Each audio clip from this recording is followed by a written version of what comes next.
8 मार्च 2014 को Malaysian airlines का एक जहाज कुआलालंपुर से टेक ऑफ तो किया, लेकिन अपनी मंजिल बीजिंग तक नहीं पहुंचा। आज तक किसी को भी मालूम नहीं पड़ा कि ये जहाज गया तो आखिर गया कहां। लेकिन पूरे 8 साल के बाद फाइनली एक उम्मीद मिली है कि इस वक्त ये जहाज कहां पर मौजूद है। दोस्तों, ये बात है 8 मार्च 2014 की, यानी कि आज से करीब 10 साल पहले की। मलेशियन एयरलाइंस का एक जहाज फ्लाइट MS-370 मलेशिया का कैपिटल कुआलालंपुर से टेक ऑफ करके चाइना का कैपिटल बीजिंग तक जाना था। इस फ्लाइट में 2 पायलट और 10 केबिन क्रू और 227 पैसेंजर्स मौजूद थे, जिनमें से ज्यादातर पैसेंजर का ताल्लुक चाइना से था। दोनों पायलट काफी एक्सपीरियंस वाले थे, जिनमें से कैप्टन जहीर अहमद शाह को 33 साल का फ्लाइट एक्सपीरियंस था, जबकि 27 साल का गो पायलट फारूक अब्दुल हमीद एक जूनियर पायलट थे, जिनको 7 साल का फ्लाइट एक्सपीरियंस था। अगर इस प्लेन की बात की जाए तो 11 साल पुराना बोइंग 777 जहाज था, जिस जहाज में ना ही किसी किस्म का प्रॉब्लम था और ना ही पास में किसी मैकेनिकल या इलेक्ट्रिक की हादसे का शिकार हुआ था। बताने का मकसद सिर्फ ये है कि ये मलेशिया और चाइना के बीच में चलने वाली एक नॉर्मल फ्लाइट थी, जो डेली 5 घंटा 34 मिनट का सफर तय करते हुए चाइना से मलेशिया या फिर मलेशिया से चाइना जाया करते थे। लेकिन आज का दिन इस फ्लाइट के लिए किसी भी तरह का नॉर्मल नहीं था, बल्कि एक नॉर्मल से भी बढ़कर काफी कुछ था। बेशक फ्लाइट MS-370 को 5 घंटे और 34 मिनट के लिए फ्लाइंग करनी थी। टेक ऑफ करने से पहले जरूरत से ज्यादा फ्यूल डाला गया, जिससे कि वो 7 घंटे 41 मिनट तक फ्लाइंग कर सकते थे, यानी अपना रिक्वायरमेंट से भी 2.25 घंटे ज्यादा। ऐसा करना भी एयरलाइंस की एक रूटीन प्रैक्टिस होती है, ताकि प्लेन के पास खराब मौसम या फिर इमरजेंसी में कहीं और डाइवर्ट किया जाए तो उनके पास एक्स्ट्रा फ्यूल्स मौजूद हो।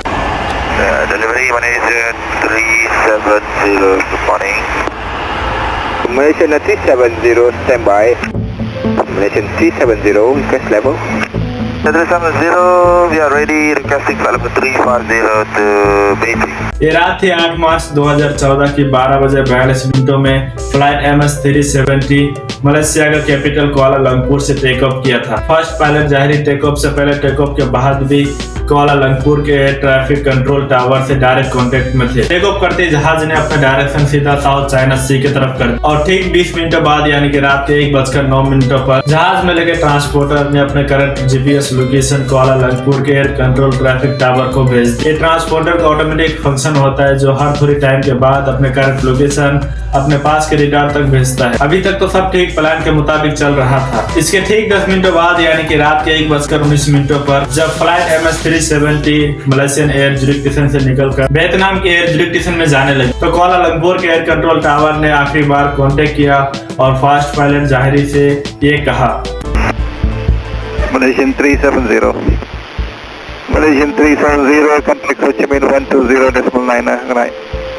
Good night, Malaysian 370. इसका मतलब था कि अब फ्लाइट MS-370 को वियतनाम के सिटी हो ची मिन्ह कंट्रोल टावर से कांटेक्ट करना चाहिए। फर्स्ट पायलट कैप्टन जाहिरी ने मैसेज सुना भी और उसका जवाब भी दिया, good night MAS-370। Good night, Malaysian 370.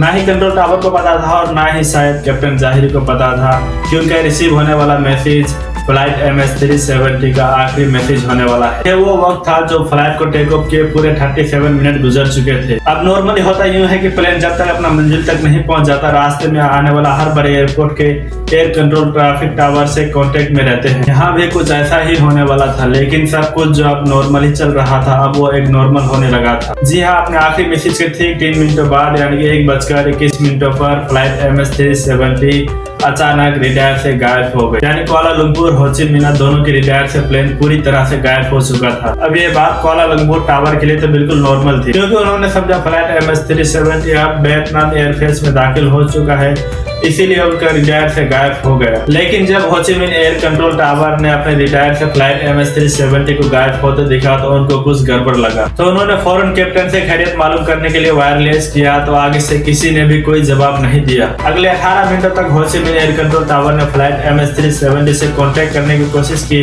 लेकिन आगे कैप्टन की तरफ से किसी भी तरह का कोई मैसेज नहीं मिला। और तभी हो ची मिन्ह टावर ने कुआलालंपुर टावर से कांटेक्ट किया और उसको सिचुएशन से अपडेट किया। अब नॉर्मल इस कंडीशन में 1 घंटे के अंदर अंदर रेस्क्यू सेंटर को इन्फॉर्म करना होता है, और कुआलालंपुर एयर कंट्रोल टावर ने पूरे 4 घंटे के बाद एयरोनॉटिकल रेस्क्यू सेंटर को इन्फॉर्म किया, और तब तक बहुत देर हो चुका था। सुबह के 6:15 हो चुके थे और यही वो टाइम था जब फ्लाइट MS-370 को बीजिंग में लैंड करना था। एक उम्मीद थी कि फ्लाइट अपने वक्त बैंकॉक और बीजिंग लैंड कर जाए, लेकिन वहां से भी कोई अच्छी खबर नहीं आई। सुबह के 6:32 पर जहां से प्लेन गायब हुआ था, ठीक उस जगह पर एक रेस्क्यू ऑपरेशन स्टार्ट किया गया, जिसमें 7 कंट्रीज के 34 शिप्स और 8 एयरक्राफ्ट ने फ्लाइट MS-370 को गल्फ ऑफ थाईलैंड और साउथ चाइना सी की तरफ ढूंढना स्टार्ट किया, लेकिन बदकिस्मती से वहां पर प्लेन का नामो निशान ना मिला। इस वक्त तक इस हादसे का पूरी दुनिया को पता चल चुका था।